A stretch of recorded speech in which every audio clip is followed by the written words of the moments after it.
हम आपके जो लेखन है उस पे बात करेंगे। ये क्या है जो आपको मिला है और ये कैसे मिला है?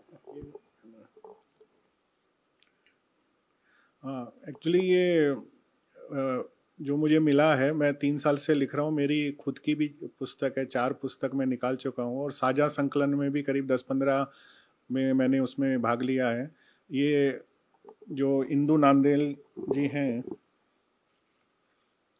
जिनकी ये फोटो है, ये भारतीय मूल की हैं और इंडोनेशिया में करीब 20-25 साल से रह रही हैं। पहले जर्मनी भी थी, फिर वो इंडोनेशिया में ही सेटल हैं। तो वो उनका एक उद्देश्य है कि जो बाहर रहकर एक्चुअली भारत के बारे में क्या है कि अलग अलग लोगों के भ्रम में है, और उतना हमें तो पता है कि भारत की संस्कृति और कितनी सुदृढ़ है, लेकिन बाहर के जो हम बाहर रहते हुए भारत की संस्कृति को आगे बढ़ाना और भारत का नाम आगे करना, वो उसी विचार से उनका ये चौथा विश्व रिकॉर्ड पे संकलन है। उससे पहले वो उनको 3 विश्व रिकॉर्ड का वो मिल चुका है।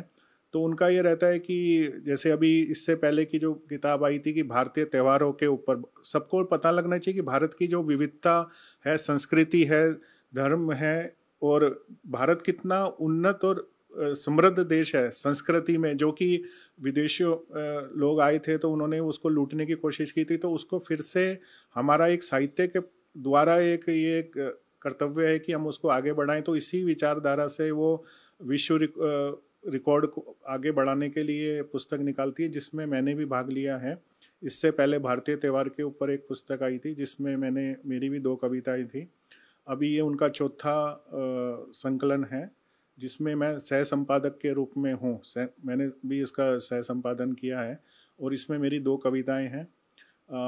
इसमें क्या है कि तो ये वर्ल्ड रिकॉर्ड इसलिए कि एक ही चांद पे तिरंगा इसका नाम है, और अभी जो चंद्रयान 3 पे भारतीय वैज्ञानिकों की सफलता थी, तो उससे प्रेरित होके, क्योंकि वैज्ञानिकों ने इतना अथक प्रयास करके जो ये चंद्रयान 3 की सफलता की है, तो हमें ये भी हुआ कि साहित्य के माध्यम से हम उनको अपना सम्मान के रूप में उनके ऊपर कविता लिखें।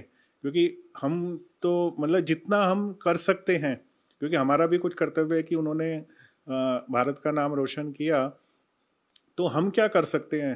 तो साहित्य के माध्यम से जब हम उनको लिखेंगे और उनको ये पुस्तक मिलेगी, तो उनका भी एक मोटिवेशन बढ़ेगा, और जब सब पढ़ेंगे तो सबको एक मोटिवेशन मिलता है। तो इसी विचारधारा से ये पुस्तक का उन्होंने किया। तो इसमें करीब 116 कविताएं हैं और 86 लेखक हैं।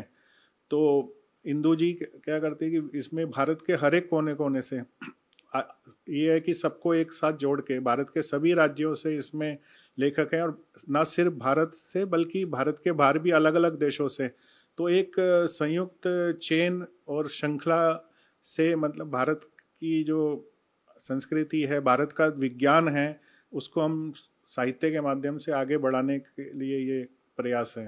सर, जैसे आपने कहा कि फेस्टिवल जो इंडियन फेस्टिवल है, अभी लोकशाही का सबसे बड़ा पर्व चल रहा है। ये भी एक दुनिया में जाना माना जाता है क्योंकि इतना बड़ा देश और उसमें चुनाव करवाना ये बहुत बड़ा टास्क है।